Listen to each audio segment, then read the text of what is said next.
ونتوكل عليه ونعوذ بالله من شرور أنفسنا ومن سيئات أعمالنا من يهده الله فلا مضل له ومن يضلله فلا هادي له ونشهد أن لا إله إلا الله وحده لا شريك له ونشهد أن محمدًا عبده ورسوله اللهم صل على محمد وعلى آل محمد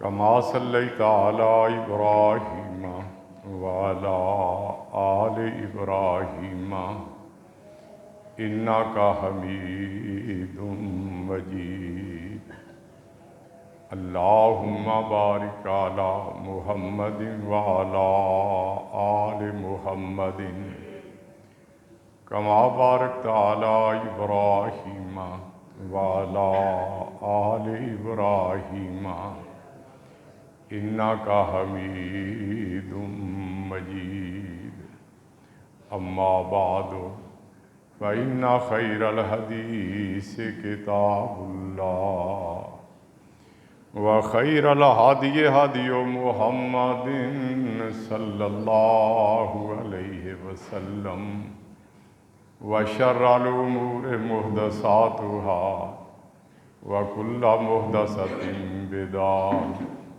وكل بدعة ضلالة وكل ضلالة في النار أعوذ بالله من الشيطان الرجيم بسم الله الرحمن الرحيم إن الله لا يستحي أن يضرب مثلا ما بعوضة فما فوقها فأما الذين آمنوا فيعلمون أنه الحق من ربهم وأما الذين كفروا فيقولون ماذا أراد الله بهذا مثلا يضل به كثيرا ويهدي به كثيرا وما يضل به إلا الفاسقين.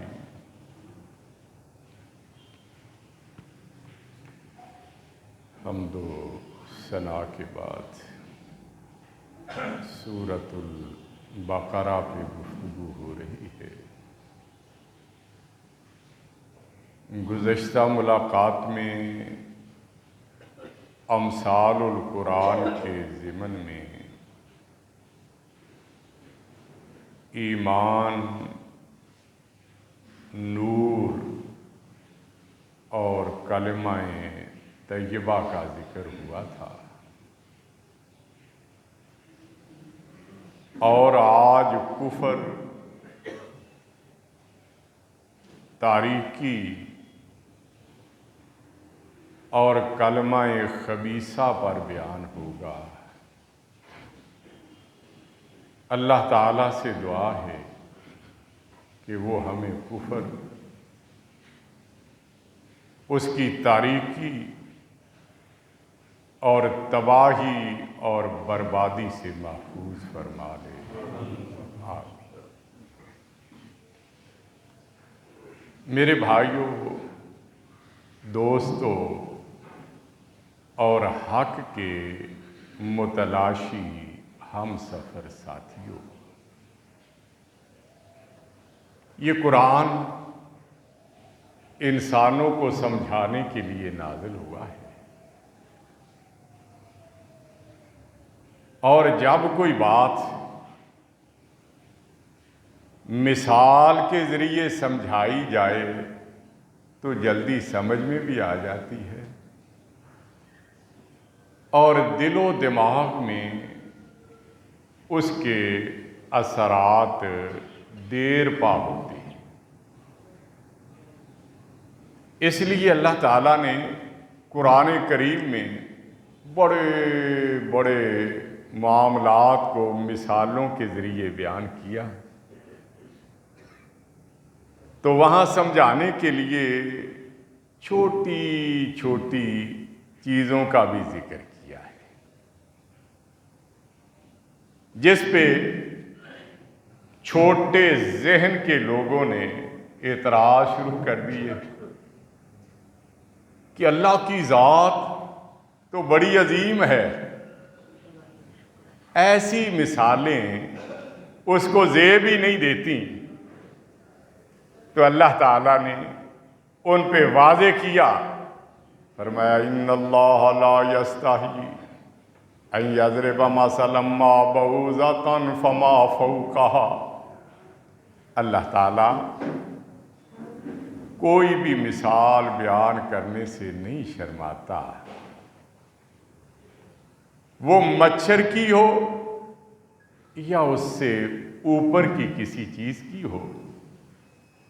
فَأَمَّا الَّذِينَ آمَنُوا فَيَعْلَمُونَ أَنَّهُ الْحَقُّ مِن رَّبِّهِمْ، وہ لوگ جو ایمان لائے ہیں وہ تو جان لیتے ہیں کہ وہ ان کے رب کی طرف سے حق ہے۔ وَأَمَّا الَّذِينَ كَفَرُوا فَيَقُولُونَ مَاذَا أَرَادَ اللَّهُ بِهَٰذَا مَثَلًا، لیکن وہ لوگ جنہوں نے کفر کیا وہ کہتے ہیں کہ اللہ تعالیٰ ایسی مثالیں بیان کرنے سے کیا مراد رکھتے ہیں؟ فرمایا یضل بہ کثیرا ویہدی بہ کثیرا، اللہ ان مثالوں کے ذریعے بہت سے لوگوں کو گمراہ کر دیتا ہے اور بہت سے لوگوں کو ہدایت عطا فرما دیتا ہے۔ وما یضل بہ الا الفاسقین، اور اللہ ان کے ذریعے فاسقوں اور نافرمانوں کو ہی گمراہ کرتا ہے۔ یہ انسان بھی بڑی عجیب چیز ہے، یہ جانتے ہوئے کہ کوئی بھی چیز بنانے والے کے بغیر نہیں بن سکتی، اس پوری کائنات کے بنانے والے کا انکار کر دیتا ہے اور کہنے لگتا ہے یہ کائنات خود ہی بن گئی اور خود ہی اس کا نظام چل رہا ہے۔ ایک دیہاتی بدو کھیتوں میں ہل چلا رہا ہے، نماز کا وقت ہوا، اس نے اپنے عمل کو موقوف کیا اور نماز پڑھنے میں مصروف ہو گیا۔ کوئی بڑا پڑھا لکھا اپ ٹو ڈیٹ بابو وہاں سے گزرا جو نماز جیسے اعمال کو تو وقت کا ضیاع سمجھتے ہیں، اس کے پاس گیا اور کہنے لگا یہ کیا کر رہے تھے؟ تو وہ کہتا ہے جس رب نے مجھے پیدا کیا، مجھے اسباب زندگی مہیا کیے، جس نے یہ کائنات بنائی اور اس کائنات کے نظام کو چلا رہا ہے، میں اس کا شکر ادا کر رہا تھا۔ تو کہنے لگا کہ اس کے موجود ہونے پہ تیرے پاس کوئی دلیل ہے؟ تو کہنے لگا سبحان اللہ بابو جی، ان البار لیدل علی البعیر، ہم جہاں کہیں گوبر یا لیڈا دیکھتے ہیں نا تو ہمیں یقین آ جاتا ہے یہاں سے کوئی اونٹ یا جانور گزرا ہے، ورنہ لیڈا نہ بنتا۔ وَأَنَّ آثَارَ الْأَقْدَامِ لَتَدُلُّ عَلَى الْمَسِيرِ، جب زمین پہ کسی کے پاؤں کے نشان کو دیکھتے ہیں تو ہمیں یقین ہوتا ہے یہاں سے کوئی گزر کے گیا ہے، اگر کوئی گزر کے نہ جاتا تو قدموں کے نشان یہاں ثبت نہ ہوتے۔ فَالسَّمَاءُ ذَاتُ الْأَبْرَاجِ وَالْأَرْضُ ذَاتُ الْفِجَاجِ وَالْبِحَارُ ذَاتُ الْأَمْوَاجِ كَيْفَ لَا يَدُلُّ علی وجود اللطیف الخبیر القدیر۔ پھر یہ برجوں والے آسمان، یہ گھاٹیوں والی زمین، یہ موجیں مارتے ہوئے سمندر، اس ذات کے وجود پہ دلیل کیوں نہیں بن سکتے جو بڑا کاریگر ہے، ہر چیز کی خبر رکھنے والا اور ہر کام پہ قدرت رکھنے والا ہے۔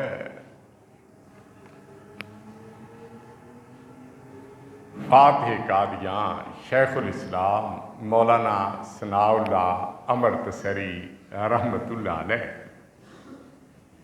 مناظر اسلام کے لقب سے یہ مشہور ہیں۔ انتخاب کا دور ہے نا جی، آج کل مناظروں کا ذکر ہو رہا ہے۔ کوئی کہہ رہا ہے مناظرہ کر کے دیکھ لو، میں بڑا 30 مارکا ہوں۔ دوسرا کہتا ہے صرف مناظرہ کیوں نہیں، موازنہ بھی کر کے دیکھ لو، میں تو ڈبل 30 مارکا ہوں۔ ہر ایک اپنی اپنی عظمت کو منوانا چاہتا ہے، لیکن اللہ والے مناظرے اور مجادلے اپنی عظمت کو اجاگر کرنے کے لیے نہیں، بلکہ اپنے رب کی ربوبیت کا وجود منوانے کے لیے کیا کرتے تھے۔ دہریوں،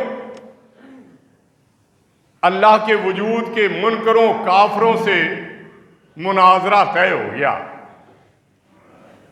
مناظرے کی تاریخ اور جگہ پہ ہزاروں کی تعداد میں لوگ جمع ہو گئے۔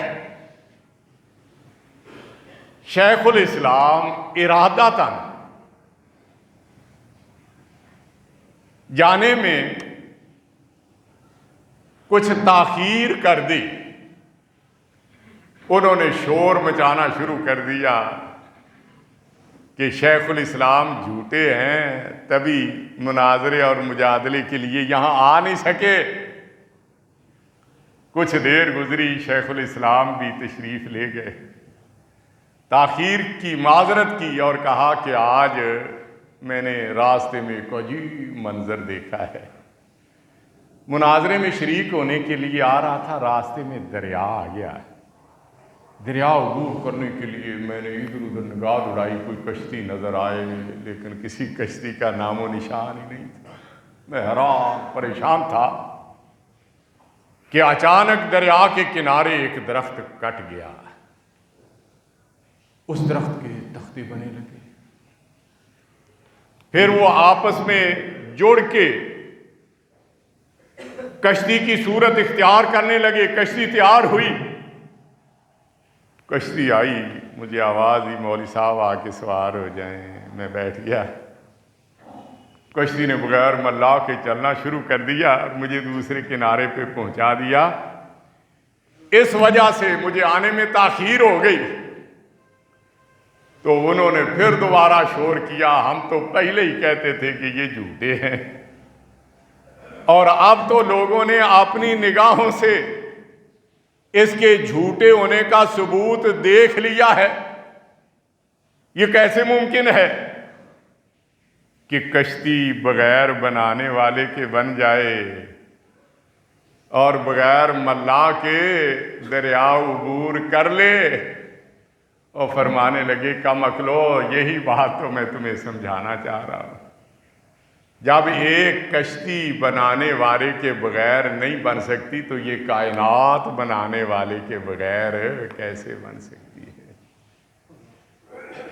جب ایک کشتی ملا کے بغیر کنارے نہیں لگ سکتی تو پوری کائنات کا نظام کس طرح چل سکتا ہے؟ ہر چیز انسان کو سمجھا رہی ہے، تو خود نہیں بنا، تجھے کسی نے بنایا ہے، اور خود نہیں زندگی گزار رہا، تجھے کوئی اسباب مہیا کر رہا ہے۔ اس کے بارے میں اگر یقین نہیں آتا تو کہیں دور جانے کی ضرورت نہیں، اپنے سراپے پہ نگاہ ڈال لے، یقین آ جائے گا۔ وفی انفسکم افلا تبصرون، تم اپنے نفسوں پہ غور کر لو، کاش تمہیں یہ بصیرت حاصل ہو جائے حقیر سی مٹی، پھر حقیر سا پانی کا قطرہ کس طرح عظیم شاہکار بن گیا۔ نبی کریم صلی اللہ علیہ وسلم نے فرمایا اللہ تعالیٰ نے پوری زمین کی پیٹھ پہ اس طرح ہاتھ پھیرا، مختلف جگہوں سے مٹی کو اکٹھا کیا، اسے گوندا۔ اب مٹی سفید بھی ہوتی ہے، سرخ بھی ہوتی ہے، سیاہ بھی ہوتی ہے، گندمی بھی ہوتی ہے، اچھی بھی ہوتی ہے، اور کلر شور بھی ہوتی ہے۔ اس سے آدم علیہ السلام کو بنایا، جس کی وجہ سے ان کی اولاد میں سے کچھ لوگ سفید ہیں، کوئی سرخ ہیں، کوئی سیاہ ہیں، کچھ گندمی ہیں، کچھ اچھے اخلاق کردار کے مالک ہیں، کچھ سخت دل اور سخت زبان ہیں۔ پھر آدم علیہ السلام کی تخلیق کو آگے اللہ تعالیٰ نے پانی میں بدل دیا، مٹی بھی حقیر، پانی کا قطرہ بھی بڑا حقیر، بے وقت، بے حیثیت۔ اللہ فرماتے ہیں وَلَقَدْ خَلَقْنَا الْإِنسَانَ مِنْ سُلَالَةٍ مِّن طِينٍ ثُمَّ جَعَلْنَاهُ نُطْفَةً فِي قَرَارٍ مَّكِينٍ ثم خلقنا النطفة علقة فخلقنا العلقة مضغة فخلقنا المضغة عظاما فكسونا العظام لحما ثم انشأناه خلقا آخر فتبارك الله أحسن الخالقين۔ البتہ تحقیق ہم نے انسان کو حقیر مٹی کے جوہر سے پیدا کیا،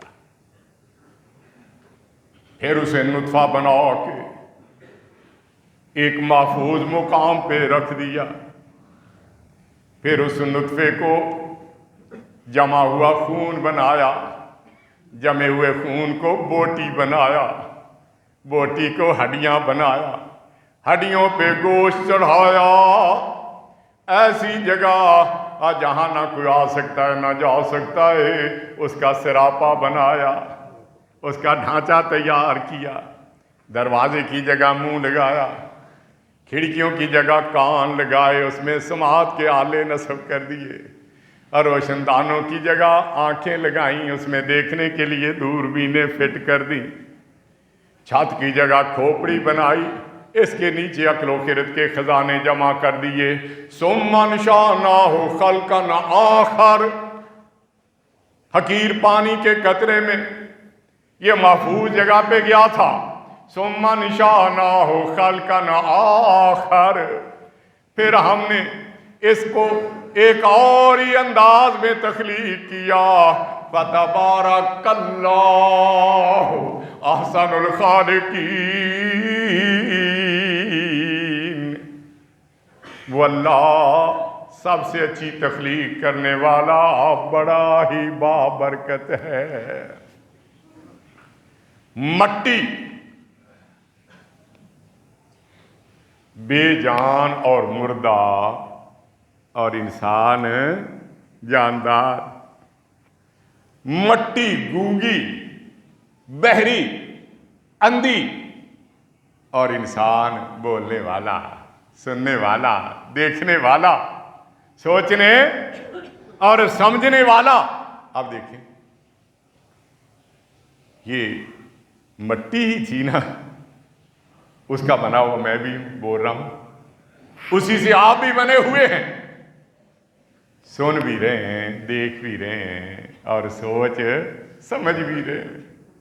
اللہ اپنی ذات پہ ایمان اور یقین نصیب فرما دے۔ انسان اپنے آپ پہ غور کر لے تو اللہ کا انکار کرنا، اس کے ساتھ کفر کرنا اس کے لیے ممکن نہ رہے۔ لیکن بعض اوقات انسان اتنا گر جاتا ہے کہ اسے انسان کہنا ہی انسانیت کی توہین لگنے لگ جاتی ہے۔ کچھ ایسے ہیں جو اپنے پیدا کرنے والے کائنات کے نظام کے چلانے والے پر ایمان اور یقین رکھتے ہیں۔ اس نے جو روشنی عطا کی اس روشنی میں اپنا سفر جاری اور ساری رکھتے ہیں اور منزل مقصود تک پہنچنے میں کامیاب اور کامران ہو جاتے ہیں۔ کچھ ایسے بد نصیب بھی ہیں جو اپنے خالق و مالک کے وجود کا انکار کرتے ہیں، اس کے ذات کفر کرتے ہیں، اس کے راستے پہ چلنے کی بجائے منمانیاں کرتے ہیں۔ ایسے لوگوں کو کافر کہا جاتا ہے۔ کافر کئی طرح کے ہوتے ہیں۔ کچھ ایسے کافر بھی ہوتے ہیں جو اللہ کو نہیں مانتے، ٹھیک ہے بھائی، لیکن اللہ کے ماننے والوں سے مناظرے مجادلے نہیں کرتے، دشمنی اور عداوت نہیں رکھتے۔ اور کچھ ایسے بدبخت بھی ہوتے ہیں جو اللہ کا انکار ہی نہیں کرتے بلکہ اللہ پہ ایمان رکھنے والوں سے دشمنی اور عداوت کو اپنی زندگی کا نصب العین بنا لیتے ہیں، جیسے فرعون،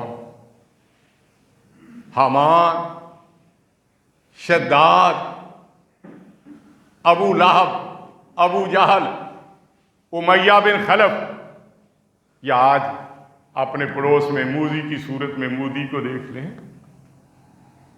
فلسطین میں نیتن یاہو کو دیکھ لیں، جو اللہ پہ ایمان لانے والوں کے وجود کو مٹانے کے لیے تلا ہوا ہے۔ اور بدبخت کو اتنا علم نہیں کہ قادر قدیر اور تجھے نسیم منسیہ کر دے گا، اس نے بھی باقی رہنا ہے اور اس کے دین نے بھی باقی رہنا ہے۔ اچھا، ان کافروں سے بھی کئی دفعہ اچھے کام ہو جاتے ہیں۔ فرعون ہے، حامان ہے، شداد ہے، ظاہر بات ہے کہ اپنی قوم کے لیے کچھ نہ کچھ اچھے کام بھی تو کرتے ہوں گے نا۔ ابو لہب، ابو جہل، امیہ بن خلف جیسے کافر تھے، لیکن حاجیوں کو ستو گھول گھول کے پلاتے، آب زمزم کے مشروبات ان کی خدمت میں پیش کیا کرتے۔ حاجیوں کی خدمت کو انہوں نے شعار بنایا ہوا تھا اور کہتے تھے کہ ہمارے لیے یہی کافی ہے۔ اللہ نے قرآن میں فرمایا جعلتم سقایۃ الحاج وعمارۃ المسجد الحرام کمن آمن باللہ والیوم الآخر۔ صرف حاجیوں کی خدمت نہیں، مسجد الحرام جس میں ایک نماز پڑھنے سے 1,00,000 نمازوں کا ثواب ملتا ہے، اس کی تعمیر بھی انہوں نے کی ہوئی تھی۔ لیکن اللہ اور یوم آخرت پر ایمان نہیں تھا، تو اللہ نے فرمایا کیا تم حاجیوں کی خدمت کرنا، مسجد الحرام کی تعمیر کرنے کو اللہ اور یوم آخرت پر ایمان کے برابر سمجھتے ہو؟ یہ کیسے ہو سکتا ہے؟ آج بھی یہ مودی ہے، ظاہر بات ہے کہ اپنی قوم کے لیے تو کچھ نہ کچھ کر ہی رہا ہے نا۔ نیتن یاہو ہے، اپنی قوم کے لیے تو کچھ کر رہا ہے، برائیاں اپنی جگہ، لیکن کسی نہ کسی حوالے سے شاید کوئی خیر کا کام بھی اس سے ہو گیا ہو۔ اور بھی معاشرے میں بہت سارے ایسے لوگ ہوتے ہیں جو کافر ہوتے ہیں، لیکن انہوں نے فلاحی عوامی بہبود کے بڑے بڑے کام کیے۔ لاہور میں بہت بڑا ہاسپٹل ہے گنگا رام، ہندو بنانے والا، یہاں بھی کئی ایسے ہوں گے، دوسری جگہوں پہ بھی ہیں۔ تو کیا انہوں نے یہ جو عمل کیے یہ ان کے کام آئیں گے؟ قرآن نے مثال دے کے سمجھایا کچھ کام نہیں آئیں گے۔ فرمایا والذین کفروا اعمالهم کسراب بقیعۃ یحسبہ الظمآن ماء حتی اذا جاءہ لم یجدہ شیئا ووجد اللہ عندہ فوفاہ حسابہ واللہ سریع الحساب۔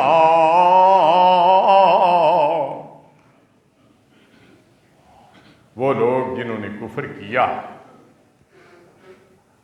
ان کے اعمال کی مثال چٹیل میدان میں سراب کی سی ہے۔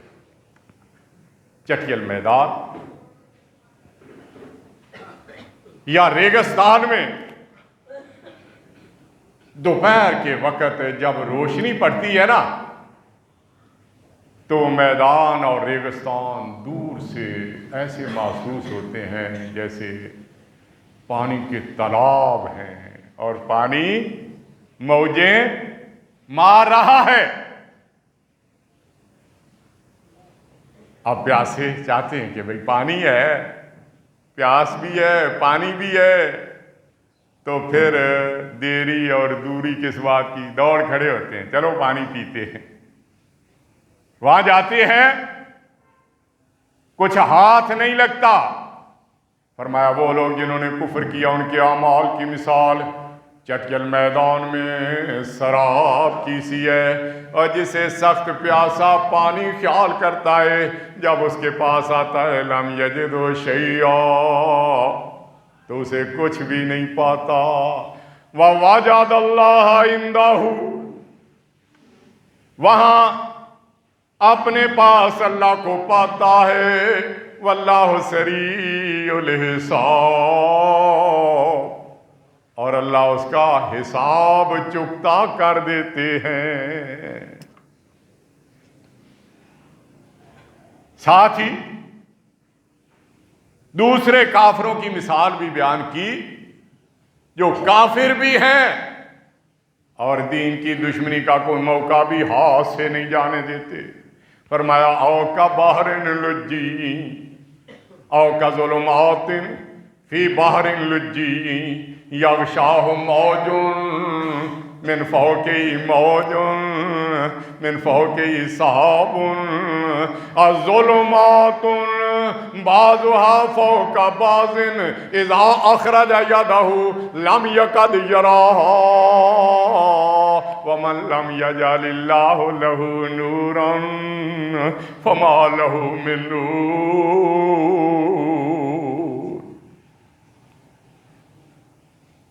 یا ان کی مثال ان تاریکیوں جیسی ہے جو گہرے سمندر میں ہو۔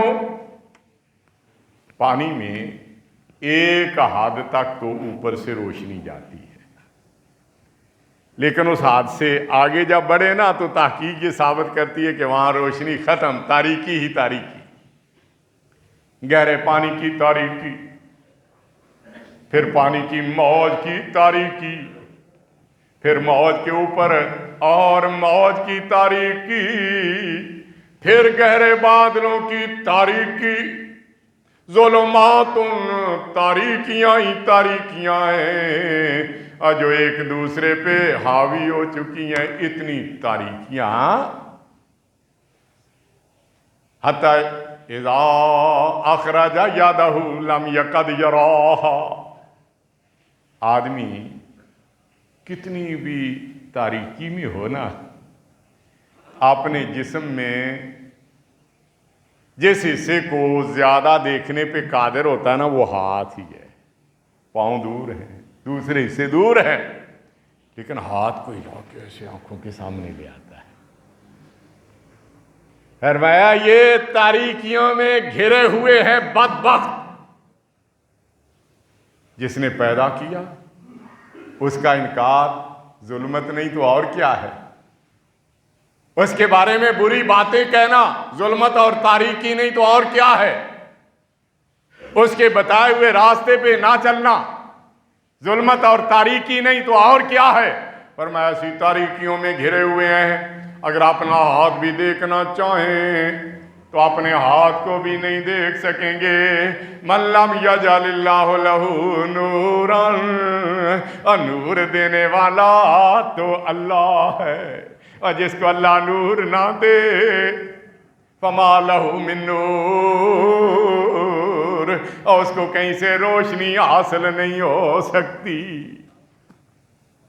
مثالیں دے دے کے اللہ نے سمجھا۔ نبی کریم صلی اللہ علیہ وسلم نے فرمایا جب قیامت کا دن ہوگا نا، اللہ رب العزت کافروں کو آواز دے گا، کیونکہ کافر بھی ایک طرح کے نہیں ہوتے، بہت سارے لوگوں کے پیچھے لگنے کی وجہ سے وہ کافر بنتے ہیں۔ کوئی کسی کی پیروی میں، کوئی کسی کی پیروی میں، کوئی کسی کی پیروی میں، کسی کی سوچ کوئی ہوتی ہے، کسی کی سوچ کوئی ہوتی ہے۔ اللہ قیامت والے دن کافروں کو کہے گا کہ تم سارے اپنے اپنے پیشواؤں، اپنے اپنے رہبروں کے ساتھ اکٹھے ہو کے آ جاؤ۔ میں نے بڑا وقت دیا تھا، اب حساب کتاب کا وقت ہے۔ وہ میدان معاشر کی طرف روانہ ہوں گے، اور معاشر کا میدان سراب کی طرح نظر آ رہا ہے، آگ ہوگی، لیکن آگ کے شعلے گرمی کی حدت اور شدت کی وجہ سے ایسے محسوس ہوں گے جیسے پانی موجیں مار رہا ہے۔ میدان معاشر کی طرف اب وہ روانہ ہوں گے، پیاس انتہا کی لگی ہوگی، تیز تیز دوڑیں گے تاکہ جلدی جا کے پانی پئیں اور پیاس بجھا لیں۔ وہاں پانی نہیں، اب وہ تو جہنم کی آگ ہوگی، اور جب قریب جائیں گے تو دھڑام کر کے اس میں گرتے چلے جائیں گے۔ لائنیں لگی جا رہی ہیں، بڑے اکڑ خاں تھے نا، مجھے ماننے کے لیے تیار نہیں، کفر تھا میرا، کوئی نہیں ہے۔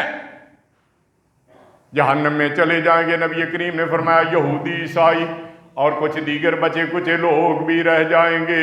اللہ پھر یہودیوں سے مخاطب ہوں گے اور ان سے پوچھیں گے ما کنتم تعبدون، تم کس کی عبادت کرتے تھے؟ اب وہ کہیں گے کنا نعبد عزیر ابن اللہ،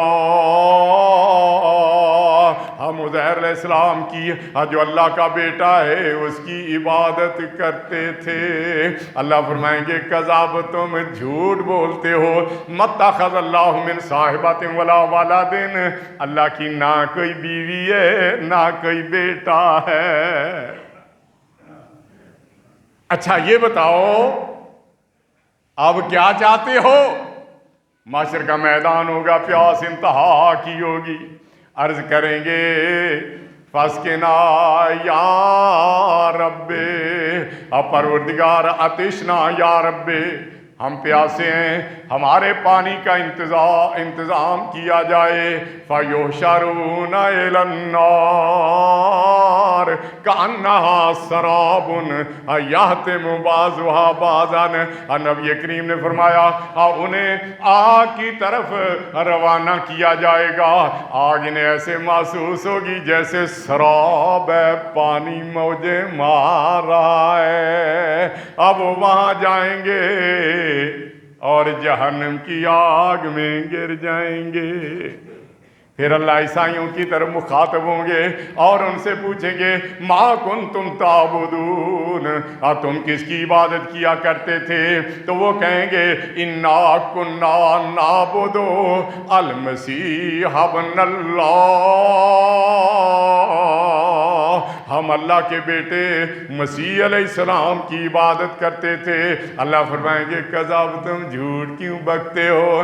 متخذ اللہ من صاحبۃ ولا ولد، اللہ کی نہ کوئی بیوی نہ کوئی اولاد ہے۔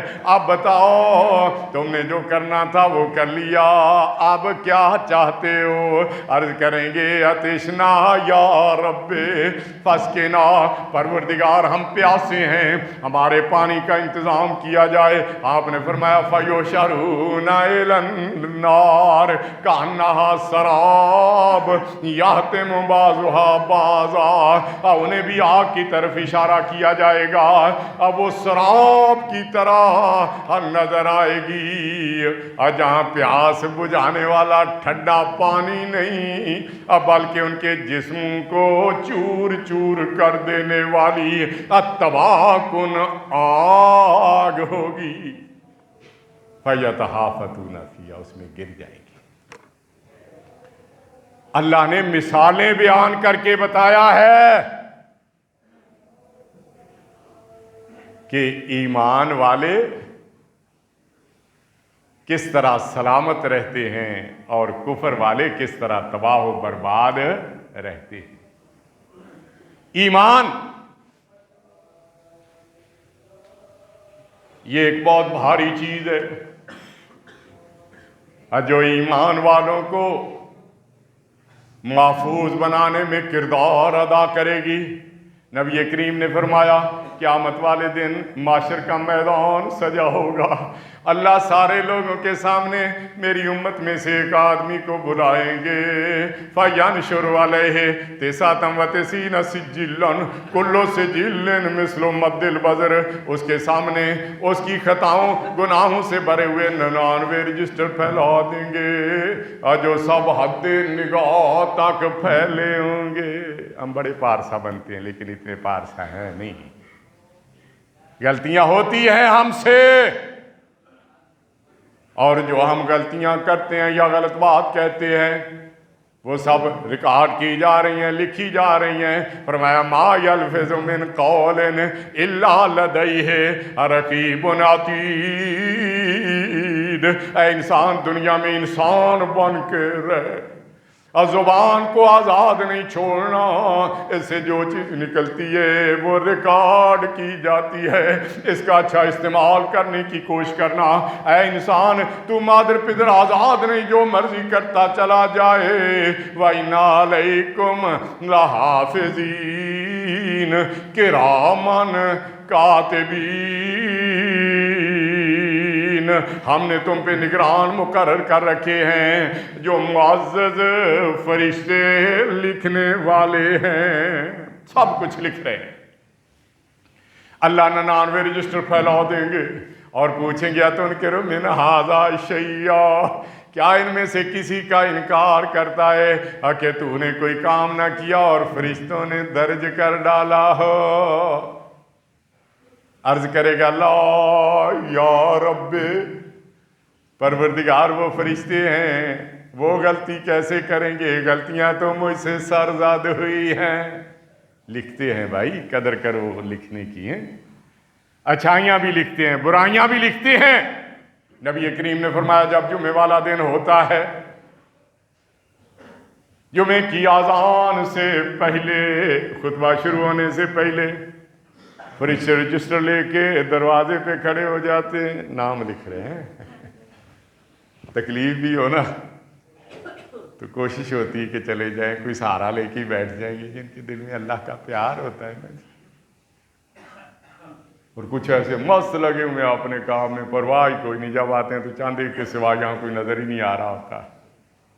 اور سوچو نبی کریم کا فرمان ہے معمولی مت جانو، فرمایا فرشتے دروازے پہ بیٹھے ہوتے ہیں، آنے والوں کے نام لکھ رہے ہوتے ہیں، فلاں اس وقت آیا، فلاں اس وقت آیا، فلاں اس وقت آیا، درجے بھی آپ نے بلند کی، اس کو اتنا اجر، اس کا اتنا اجر۔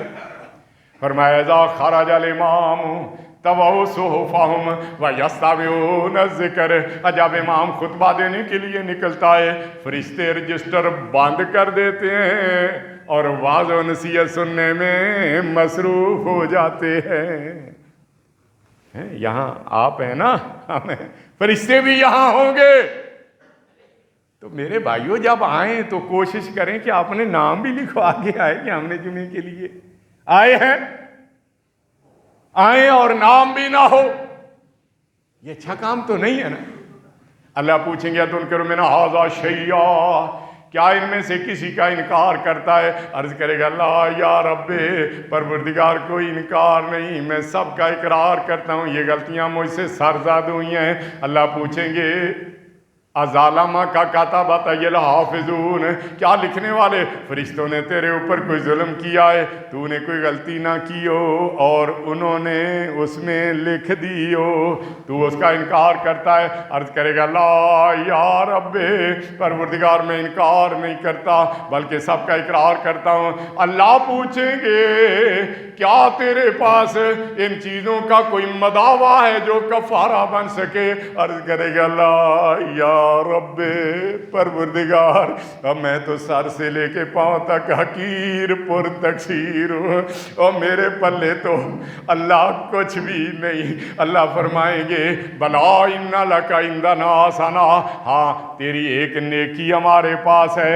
نبی کریم نے فرمایا فتخرج بطاقۃ، ایک پرچی نکالی جائے گی جس میں لکھا ہوگا اشہد ان لا الہ الا اللہ واشہد ان محمدن عبدہ ورسولہ، میں گواہی دیتا ہوں اللہ کے سوا کوئی عبادت کے لائق نہیں، میں گواہی دیتا ہوں محمد صلی اللہ علیہ وسلم اللہ کے بندے اور اس کے رسول ہیں۔ اللہ فرمائیں گے او حضور وزنہ کا وزن تو لے جا رہے ہیں، اور تو بھی لین میں جا کے کھڑا ہو جائے۔ عرض کرے گا یا رب ما ھذہ البطاقہ ما ھذہ السجلات، اتنے بھاری بھرکم رجسٹروں کے سامنے چھوٹی سی پرچی کی حیثیت کیا ہے؟